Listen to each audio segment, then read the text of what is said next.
말씀 보겠습니다. 잠언 27장 8절 말씀입니다. 같이 읽겠습니다.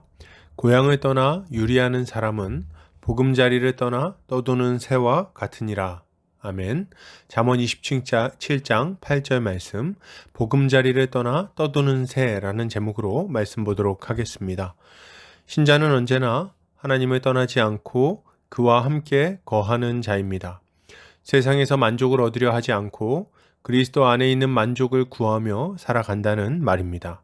오늘 본문을 통해서 이에 대해 함께 살펴보도록 하겠습니다. 오늘 잠언 기자는 고향을 떠나 유리하는 사람은 보금자리를 떠나 떠도는 새와 같다고 말합니다. 이것을 타번역본에서는 자기 집을 떠나 방황하는 사람은 둥지를 떠나 헤매는 새와 같다라고 번역하고 있습니다. 본문은 자기 집을 떠나 방황하는 사람과 둥지를 떠난 새를 대조하면서 집을 떠나는 것의 비참한 처지를 강조하고 있습니다.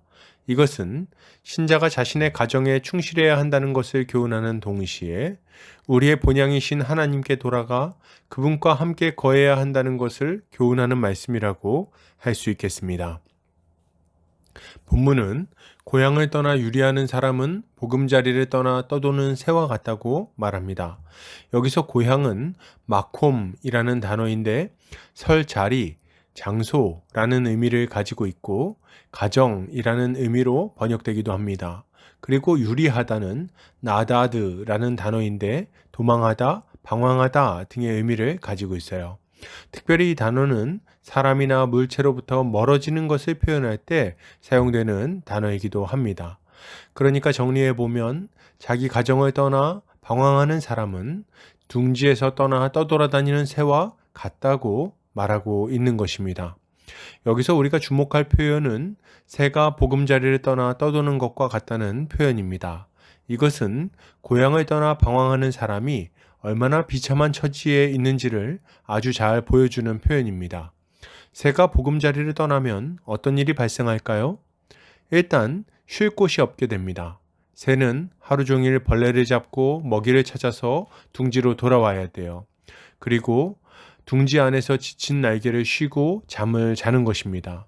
둥지 안에만 있으면 비바람이 몰아쳐도 크게 걱정할 일이 없습니다. 둥지가 그 모진 바람으로부터 날개를 보호해 줄 것이기 때문이죠. 둥지는 악한 동물들의 위협으로부터 보호해 주기도 합니다. 무서운 솔개도 약삭 빠른 여우도 높은 나무 위에 견고하게 지어진 둥지 안에 들어가면 넘보지를 못하는 것입니다. 또 둥지 안에는 무엇이 기다리고 있습니까? 가족들이 기다리고 있어요. 자신의 짝도 기다리고 있고 알에서 갓 깨어난 새끼들도 기다리고 있습니다. 그래서 둥지에만 돌아오면 서로 부대끼고 사랑을 나누면서 평안한 밤을 맞이할 수 있는 거죠. 여러분, 이것이 둥지의 역할이고 가정의 역할입니다. 그런데 가정을 멀리 떠나 다른 곳으로 떠돌아다니는 사람은 어떻습니까? 이런 모든 기쁨과 즐거움과 평안을 잃어버리게 되는 거예요. 그는 하루 일을 마쳐도 쉴 곳이 없습니다. 여관방에 몸을 뉘어도 내 집이 아니니 평안하지가 않습니다. 밖에서 안 좋은 일을 당해도 도우리가 없고 누구 하나 편들어주는 사람이 없습니다. 하루 종일 돈을 벌어 야식을 사와도 같이 먹고 즐거워해 줄 리가 없는 거예요. 하루의 고단함을 내려놓고 대화할 가족이 없다는 말입니다. 그러니 가정을 떠나 고향을 떠나 돌아다니는 사람의 허탈함과 괴로움이 오죽하겠습니까? 이렇게 가정을 떠난 사람의 비참함을 아주 잘 보여준 이가 성경에 등장합니다. 바로 예수님의 비유에서 아버지 집을 떠나간 둘째 아들입니다. 흔히 이 사람을 탕자라고 부르는데 이 사람의 행실을 보면 참 적절한 표현이라는 생각이 듭니다. 이 둘째 아들은 아버지 집을 떠나 먼 나라로 떠나갑니다.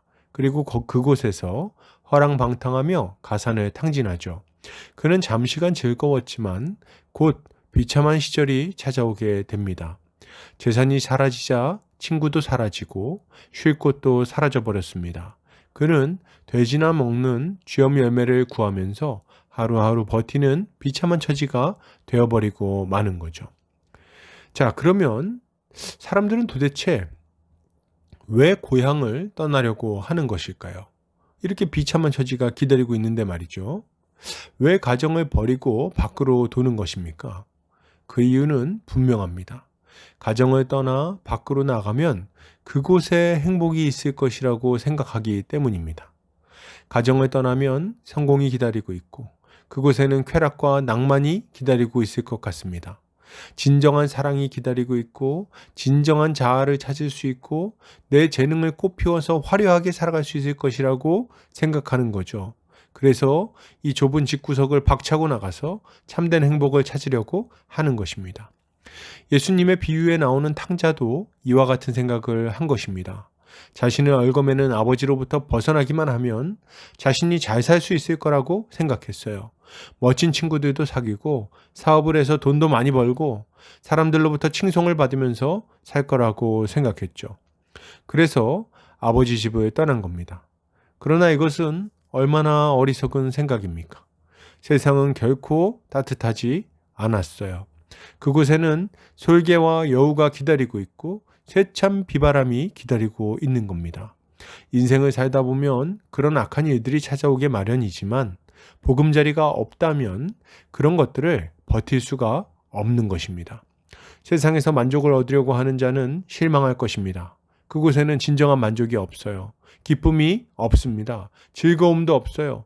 보금자리를 떠나 떠도는 이에게는 참된 평안이 머물 수가 없는 것입니다. 그러므로 여러분, 이것을 생각할 때 신자가 가져야 할 마땅한 모습은 무엇일까요? 가장 먼저 우리는 우리 모두의 아버지이신 하나님께로 돌이켜야 하겠습니다.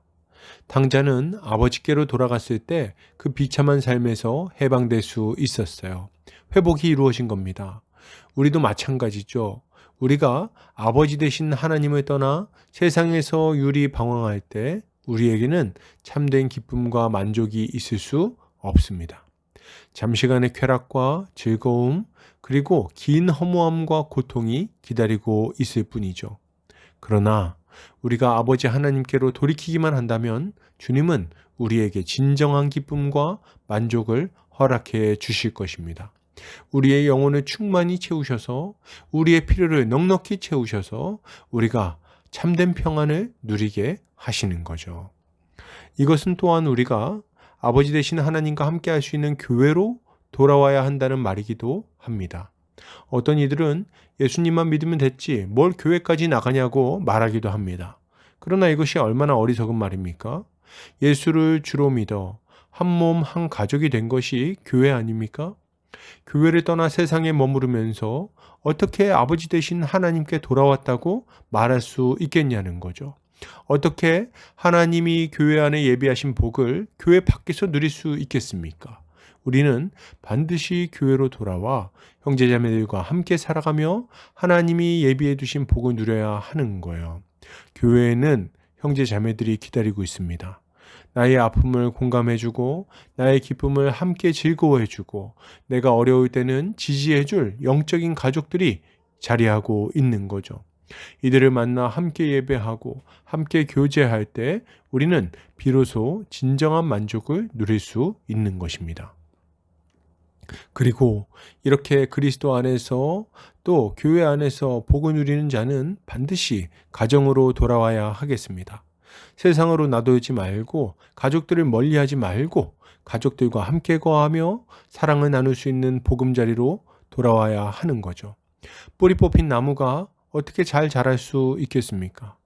둥지 떠난 새가 어떻게 편히 쉴 수 있겠습니까? 가정에서 가족들과 함께 믿음의 가정을 잘 세워나갈 때 우리는 비로소 참된 만족을 누릴 수 있을 것입니다. 결론을 드립니다. 여러분, 하나님께로 돌이킵시다.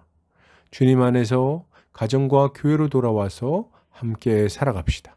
이것이야말로 우리가 이 고단한 인생길에서 평안을 누리며 살아가는 비결입니다.